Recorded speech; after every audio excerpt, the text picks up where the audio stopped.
Então, bem-vindo a todos. Uma alegria estar recebendo para esse bate-papo nosso. Não dá para chamar de palestra, meia hora ou uma hora. O conteúdo é muito grande, implosão é um tema fascinante. Mas eu também não vim disposto aqui a dar uma palestra, né? Hoje foi um dia muito especial, reencontrei muitos amigos. E a ideia é fazer desse encontro nosso uma celebração por vários motivos. Não vou nem falar do meu aniversário, que já virou domínio aí de todo mundo, já ganhei abraço de todo mundo. Vamos deixar meu aniversário para mais tarde.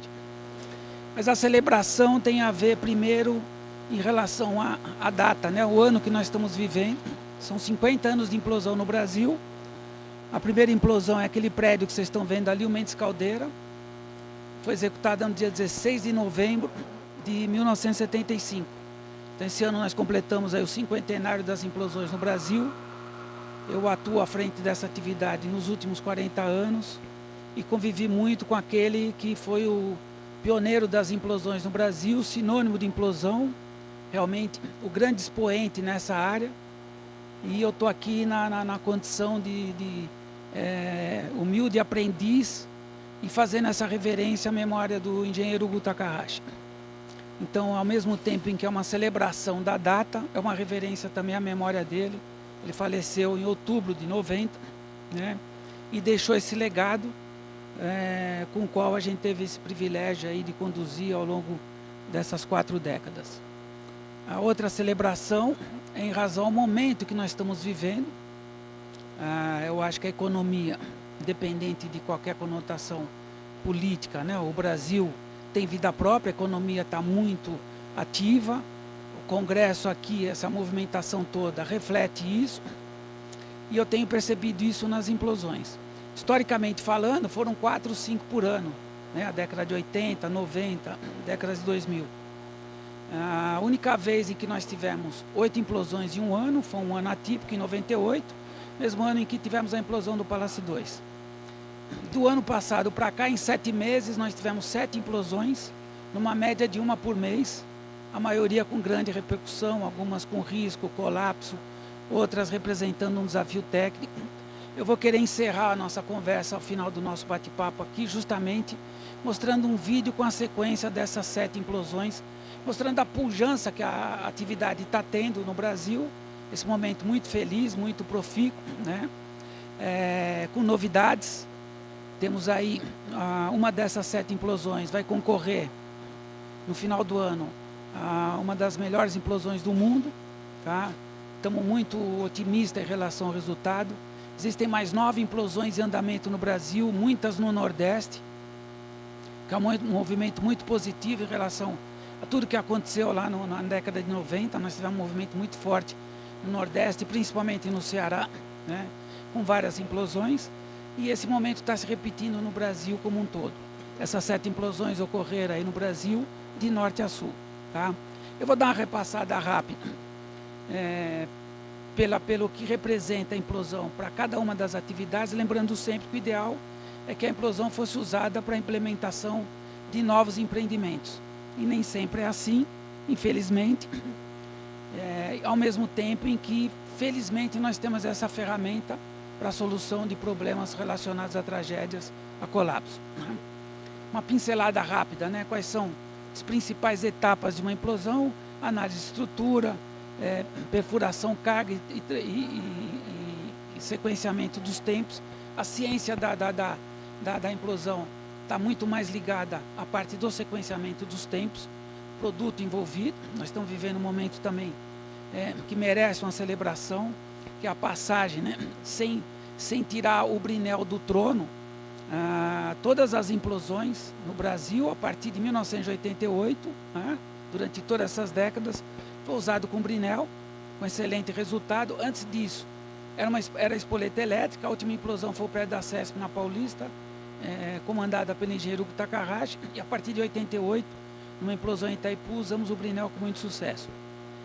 Recentemente, dessas últimas 7 implosões, 3 foram executadas com a espoleta eletrônica, com excelente resultado, né?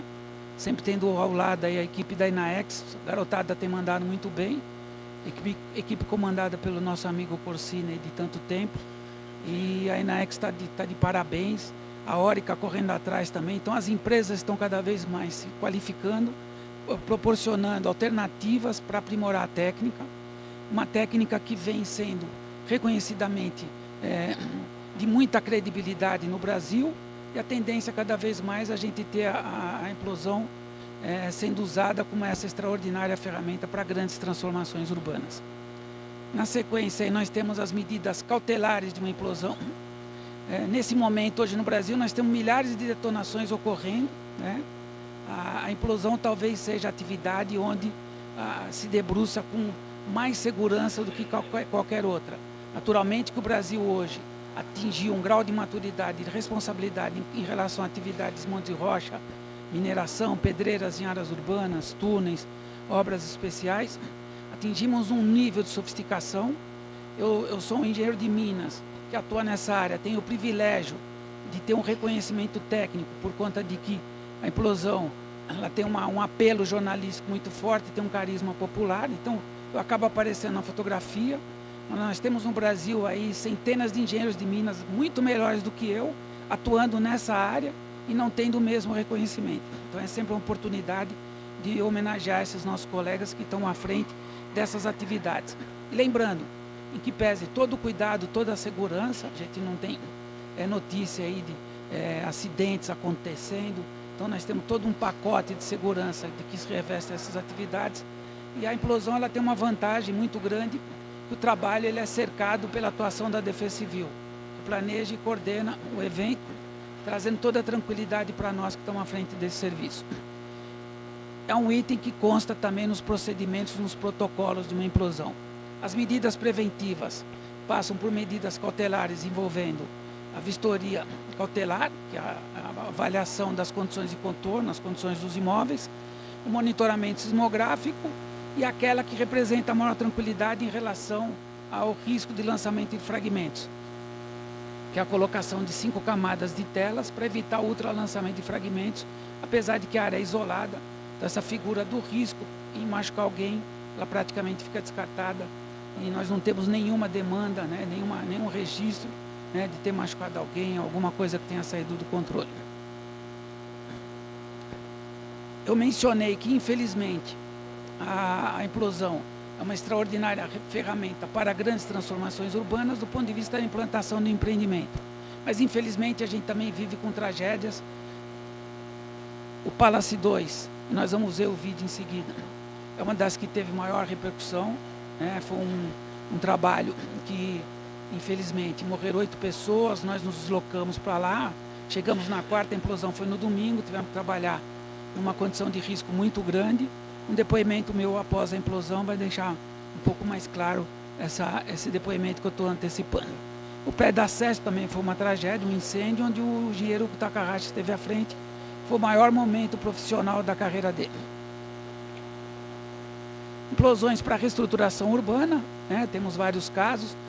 O Mendes Caldeira, a primeira implosão no Brasil, o elevado perimetral do Rio de Janeiro e o complexo penitenciário do Carandiru, em 2002 e 2005, transformou aquela região, foi implantado o Parque da Juventude, entre outros melhoramentos. Nós temos lá a 3ª melhor biblioteca do mundo.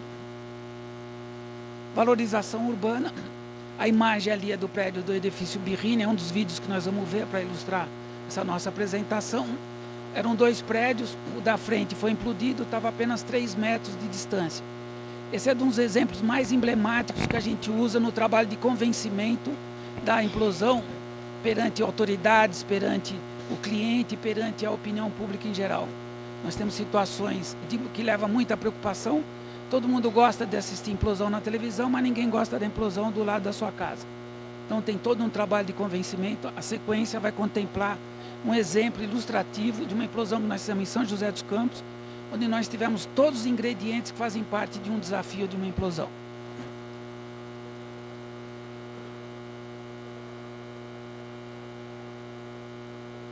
Resgate de paisagens arquitetônicas. Aqui é a Praça da República, em Niterói, do Rio de Janeiro.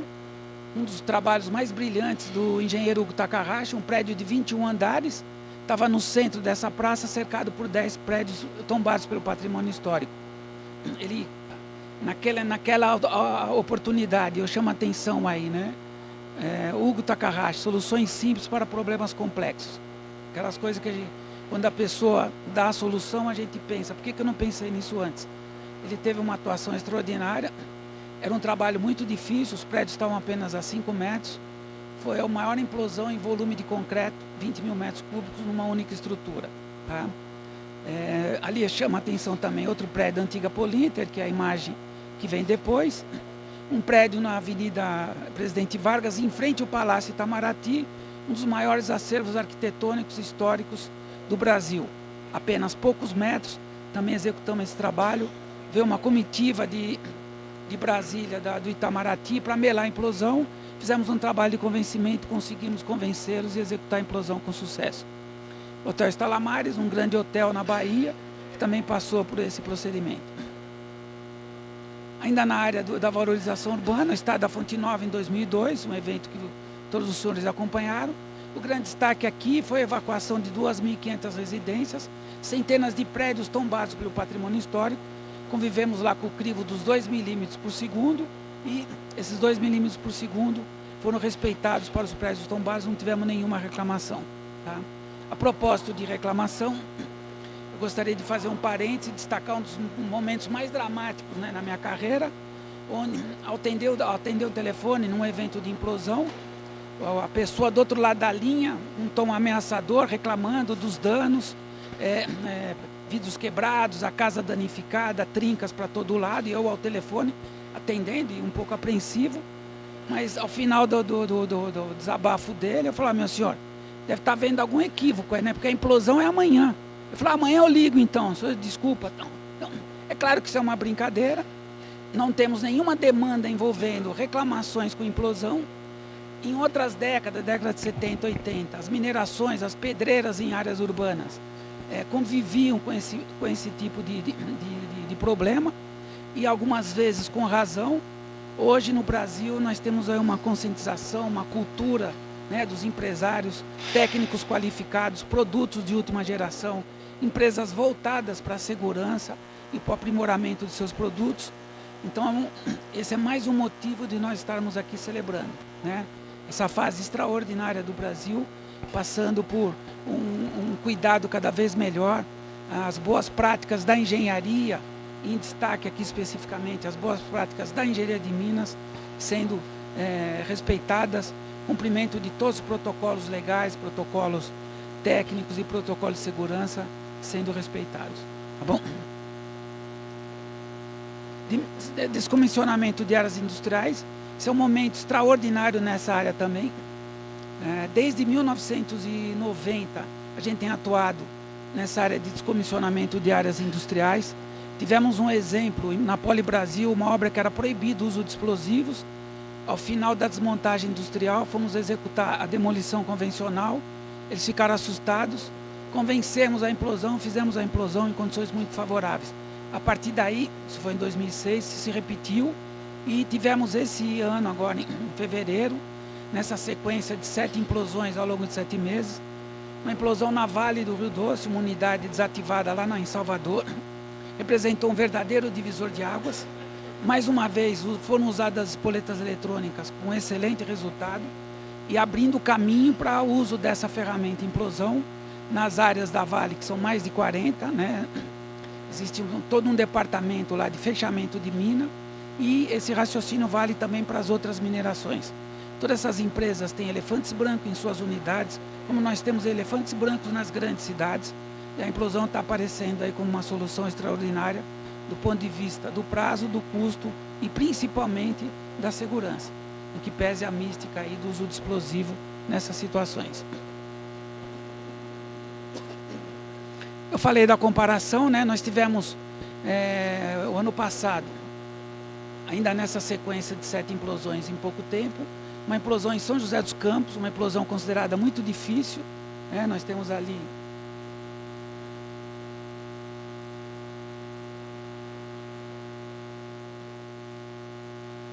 aqui no centro, tá? Temos esse prédio cercado por outras 15 edificações, é uma área de luxo em São José dos Campos, um metro quadrado mais valorizado. E nós fizemos essa sequência para mostrar a avaliação que a gente faz destacando os prédios pelos quais vão passar a vistoria cautelar, que são os amarelos. Aquele prédio mais escuro é o prédio que passou por um processo de implosão, uma área abandonada, uma área muito nobre, um prédio abandonado, sujeito a invasão, consumo de drogas, estupro, até houve mortes ali naquele local. Era ao mesmo tempo em que era uma aspiração da comunidade, a demolição, a implosão no primeiro momento causou muita preocupação. E nós tivemos que dar palestra em todos os condomínios. Coincidentemente, na data de hoje, meu aniversário, eu estava fazendo palestra num desses condomínios há um ano atrás. Todo esse trabalho de convencimento surtiu efeito, a atividade foi contemplada com uma autorização de tal forma que a implosão ocorresse no dia 25 de agosto, 15 dias depois de uma implosão em Passo Fundo, e todos os protocolos foram cumpridos, e essa implosão se reveste de vários ingredientes, né, que representam um desafio, né, à luz das condições de contorno, e esses ingredientes estão sendo colocados num projeto que vai ser apresentado nessa premiação no final do ano lá nos Estados Unidos, como vai concorrer a uma das 5 maiores implosões nesse ano, nesse período de julho do ano passado a junho desse ano. Essa avaliação aí contempla o cálculo das distâncias, né? Nós temos na implosão todo o protocolo envolvendo o cumprimento da norma NBR 9653. Eu participei da elaboração dela lá em 1982. Houve uma reavaliação, né? Houve uma flexibilização da norma a favor de contemplar valores maiores de 50 milímetros por segundo. 15 milímetros era o valor que era considerado anteriormente. E na implosão, ao longo dessas décadas, nós sempre usamos como referência os 15. E mesmo depois da flexibilização. Então, na prática, o que acontece? Nós usamos as fórmulas, né, existentes. Uma delas, a mais consagrada, eu tive a felicidade de introduzir na década de 80, por conta da iniciativa até um tanto quanto irreverente, né, humorística, de um diretor da Camargo, que quando eu usei a forma do Curuí, ele falou que eu tinha criado a equação universal de Tucuruí. Então, principalmente na década de 80, quem vivenciou essa época que não tinham equipamentos, não tinham sismógrafos, só o IPT tinha, a Britanite tinha um equipamento que disponibilizava para o Brasil inteiro, eu participei desse processo. Então, numa época que a carência era muito grande, a gente tinha que usar determinadas equações, D Vini, D sobre Q elevado a meio, e essa equação, principalmente para o pessoal com quem a gente tinha um relacionamento, ela acabou se consagrando. E é mais um motivo para nós estarmos celebrando aqui também. Eu acompanhei a palestra da ENAEX e os dados que foram mostrados lá, no monitoramento, toda a sismografia, um dado que foi dado destaque para uma carga de 9,99 quilos, a uma distância de 63 metros. Eu joguei na equação universal de Tucuruí, na hora achei que estava batendo. Aí eu fui fazer uma conta no banheiro escondido do Corsini, fui fazer a conta lá, deu 333 milímetros, que se eu não me engano é o número que foi obtido. Então, desde já liguei para nossos advogados, estamos entrando com uma notificação extrajudicial para que a ENAEX dê os devidos créditos à equação universal de Tucuruí do Manezinho, lá da década de 80. Tá bom? Aproveitando que tem um diretor comercial aqui, fica mais fácil intimidar.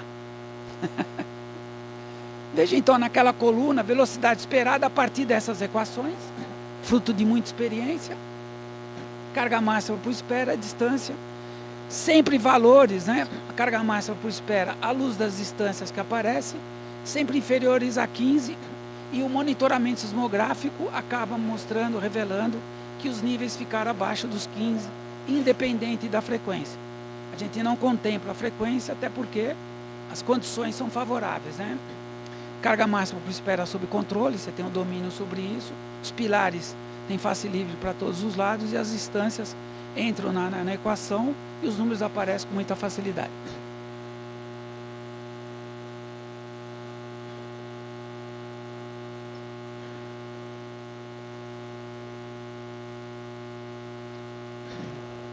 Não sei se tem som aí, Diogo?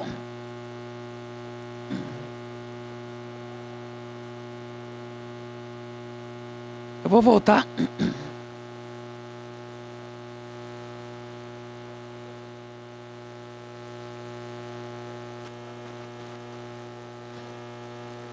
Essa implosão é da Berrini, aquela que eu citei, né, que estava apenas 3 metros. É interessante porque também serve para reverenciar a memória do Cid Moreira. Ele faz essa narração, uma honra para nós ter atuado num serviço de engenharia de Minas e tendo a narração aí do Cid Moreira. Depois eu vou distribuir para todos aí o vídeo, para que vocês possam desfrutar da narração dele. Era um prédio, apenas 3 metros de um outro. A gente sempre chama a Defesa Civil para trazê-los como parceiros, né, na coordenação e planejamento desses eventos. Vejam lá a distância. O prédio que está ali, ó.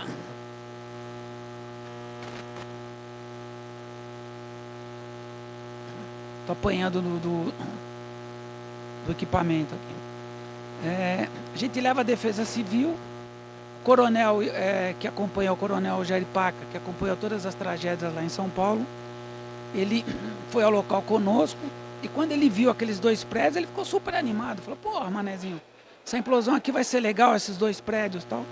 Eu falei, não, coronel, na verdade é só o prédio da frente, né? Ele pegou, pôs a mão na cabeça, assim, mas pelo amor de Deus, tá maluco? Então, claro que representa uma preocupação. Nós temos um desafio pela frente agora também em João Pessoa, 2 prédios de 32 andares, que tem que cair num terreno de 30 por 30, né? O Roque já assumiu aqui que não vai fornecer explosivos Enaex para essa operação. Já concluíram que aos 70 anos eu estou definitivamente xarope, eles não vão fornecer o explosivo para essa implosão lá de João Pessoa. Aqui o mérito dessa operação, e numa diferença de meio para 1 segundo, é de um encarregado, José Neves, em que ele tinha a solução para ele, contemplava um tempo de 1 segundo entre uma junta de dilatação e outra. E o meu tempo era meio. Então eu chamei o Morgueta, o Morgan, falei, Morgueta, temos o nosso projeto aqui e temos o do Zé Neves, e eu estou inclinado a usar o do Zé Neves, isso na véspera da implosão. E o mérito todo é desse encarregado, eu faço sempre questão de reverenciar.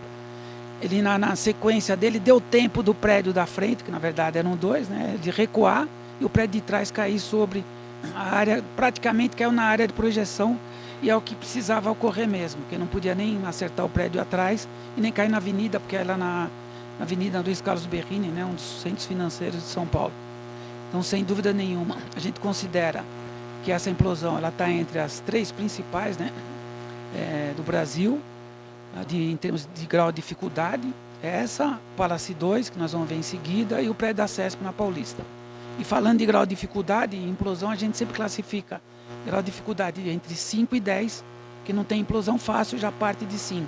E o Palace 2 representa o grau 10 de dificuldade, não só do ponto de vista do desafio técnico, né, mas de todas as condições de contorno. Eram 18 prédios, 14 mil pessoas foram evacuadas, foi a maior operação de defesa civil no Brasil até hoje. Então a gente, sem dúvida nenhuma, tem essa certeza, né, de colocar o Palace 2 como o maior desafio da equipe na época. Nós chegamos lá na quarta-feira, uma tragédia que aconteceu no domingo, 8 pessoas morreram.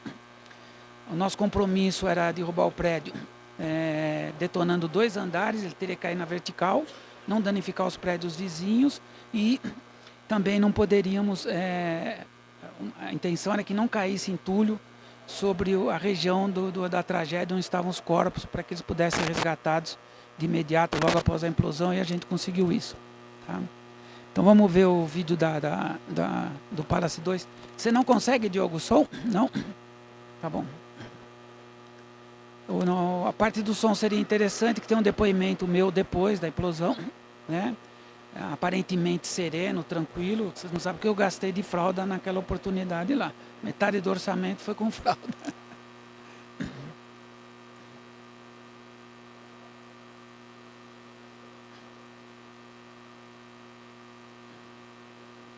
Aí o repórter, né, o âncora, ele descreve, né, a situação vivida lá na época, ele resume, antes da implosão, destacando que houve toda uma polêmica, né, o Sérgio Naia, vocês lembram muito bem desse personagem, ficava pertinho aqui da gente, né, em Brasília, um deputado que era dono, e ele, por ganância, né, acabou usando areia de praia num prédio, em que acabou ocorrendo todos os erros de engenharia, né, erro de projeto, erro do material empregado, né, e a qualidade construtiva.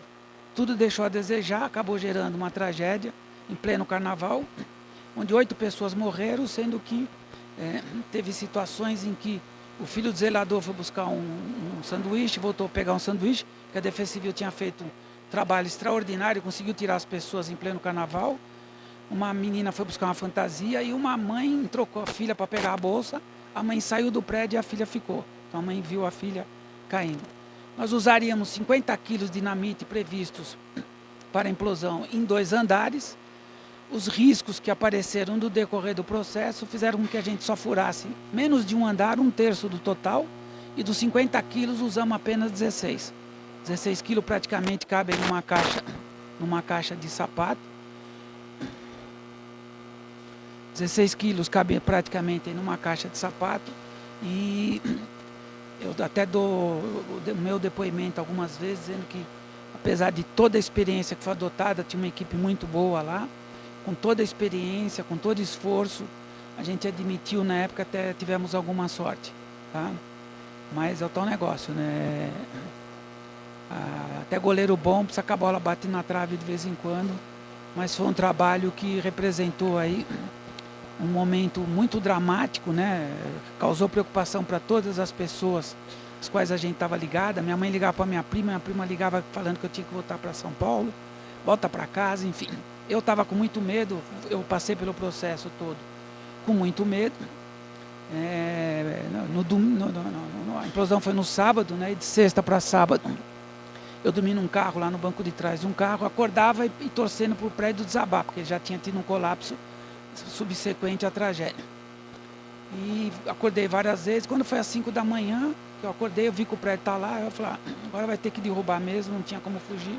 Aí o medo foi embora. Aí realmente a gente se envolve. A implosão seria ao meio-dia. Nós acabamos tendo que antecipar, porque o prédio ameaçou desabar. Então, para não causar uma tragédia maior, nós antecipamos para as 10h30, e às 10h30 nós executamos o serviço. Você conseguiu aí o problema técnico, Diogo?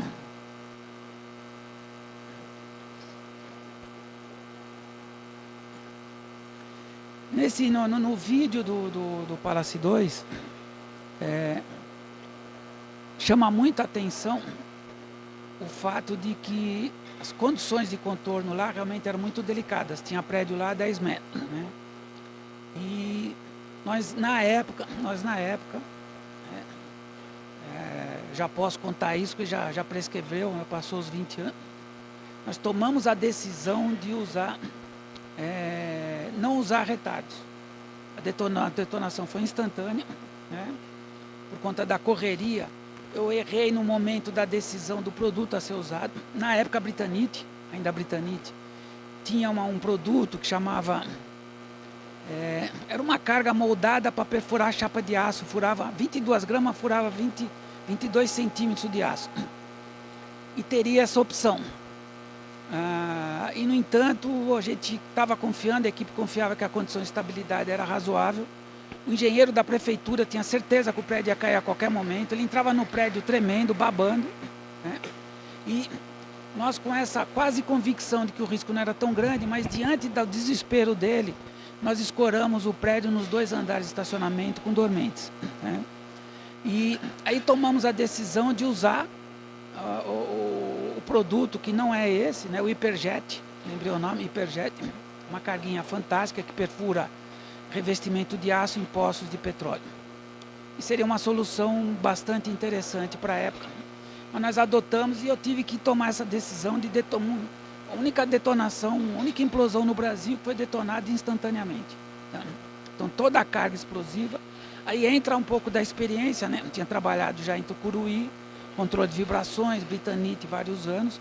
Então a convicção, né, do resultado passava por toda essa experiência, que mesmo aquela carga acima do nível do solo não causaria danos, e o testemunho que eu dou aqui na hora revela isso. A Defesa Civil fez todo o monitoramento, foi feito monitoramento sismográfico também, tá?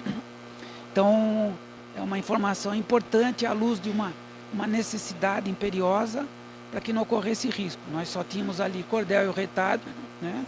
E eliminamos a figura do retado, porque nós já tínhamos passado de 50 para 16 quilos, qualquer corte representaria ali um risco muito grande. Aqui é uma implosão, foi a primeira vez que usou uma filmadora dentro de um prédio, em 1994, nós estamos com pouco tempo. Aqui é uma implosão que nós fizemos,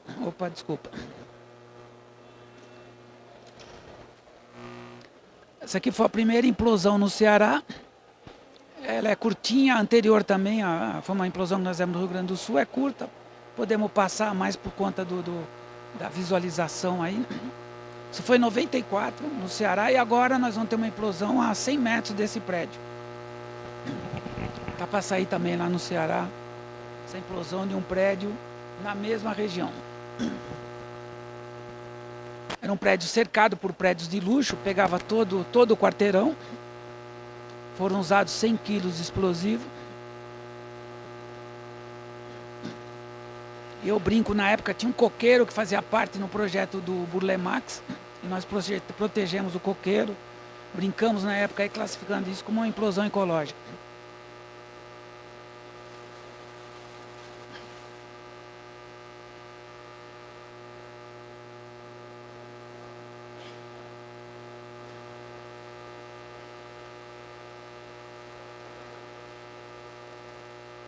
Essa é uma implosão.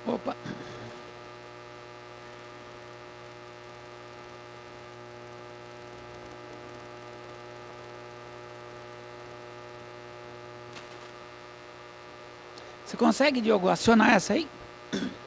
Consegue por aí?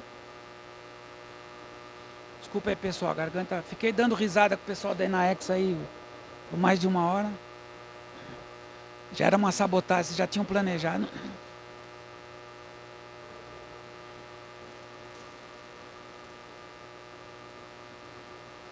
Vai no play aí. Demolição incrível do Manezinho. Quem tem amigo não morre pagão, né? Isso é coisa do Sevieri, parceirão. Então, é bom ter umas amizades aí. Essa implosão foi em 2022. Essa que concorreu à premiação lá na Áustria, né? Como uma das 5 melhores implosões do mundo. Nós ficamos em segundo, perdemos para o Mark Lozot, talvez a maior autoridade em implosão no mundo. Ele participou da primeira implosão junto com o Hugo Takahashi. Nós fizemos a implosão do estádio da Fonte Nova, em 2010. O projeto do Olímpico lá no Rio Grande do Sul, ele acabou ganhando. E no meu discurso, ele com 85 anos, né? Eu falei que eu falei, não sei onde vocês querem estar daqui 20 anos, né? Era um palco lá, num teatro, né? Num hotel. Falei, eu vou estar aqui com toda humildade e respeito, ganhando de vocês. Inclusive ganhando do Mark. Aí o Mark com 85 falou, pô, Manezinho, eu vou adorar perder para você daqui 20 anos, né? O Diogo não tá. Eu vou mandar depois para todos aí os vídeos, tá bom? Vai ficar o número aí à disposição. E estou à disposição de perguntas, o tempo é curto, eu corri, procurei fazer o melhor. A garganta não ajudou, mas está dado o recado aí. Se alguém tiver alguma pergunta.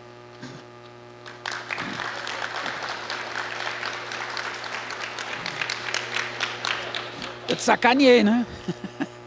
Fiquei rebolando aqui. Bom, pessoal, então, obrigado aí, vamos estar por aí, vamos celebrar esse momento. Ah, só uma coisinha, vou passar bem rápido. Ô Diogo, passa outro vídeo. Eu comentei das 7 implosões, estamos aqui para celebrar também. Essa implosão foi em Passo Fundo, 11 de agosto do ano passado, 18 silos e um prédio de 55 andares no centro. Tá? Uma implosão muito difícil, o silo é a estrutura mais difícil que tem para se implodir.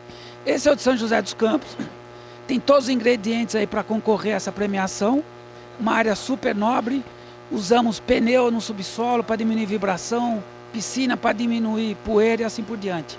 Em outubro, uma ponte, uma implosão parcial de uma ponte que são implodidos esses 2 pilares do tabuleiro para colocar uma nova ponte de aço. Muitas vezes você faz essa operação em apenas 1 hora. Implode a ponte e coloca a nova ponte 1 hora depois. Aqui foi uma torre. Essa torre aqui eu errei 2 vezes. Ela só caiu na terceira. Pedi música para o Fantástico, foi uma consagração. Talvez a implosão mais fácil do mundo. E a gente estava muito folgado lá e pudemos abusar da boa vontade da estrutura. Essa vocês acompanharam pela mídia, infelizmente. O pano de fundo disso é uma tragédia, né? Infelizmente, por conta da negligência aí dos órgãos públicos. Executamos um trabalho com a Blaster, o Guilherme está aí, da turma da Blaster presente. A primeira implosão dentro da Vale, um marco, 1 ano e meio para fazer o convencimento. Existia uma subestação atrás, trabalho relativamente simples, a menos da subestação, então a barragem. E barragem é uma pauta sensível para a Vale. E, no entanto, o trabalho de convencimento surtiu frutos. A INAEX atuou com muita eficiência. O Peterson, não sei se está aí o Peterson, o garoto mandou bem pra caramba, esteve à frente desse trabalho, junto com a gente.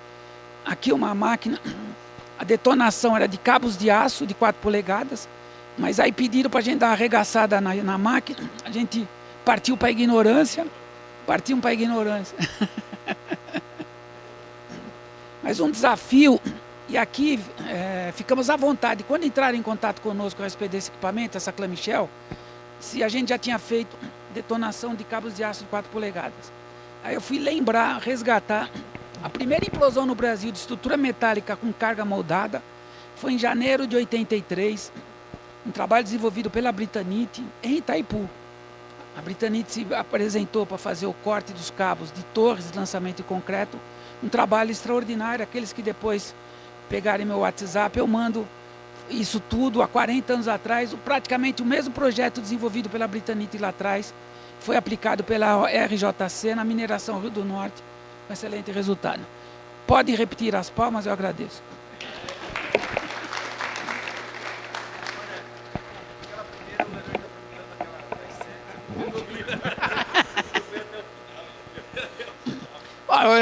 Olha, só tem sacana aqui, né? Só tem sacana.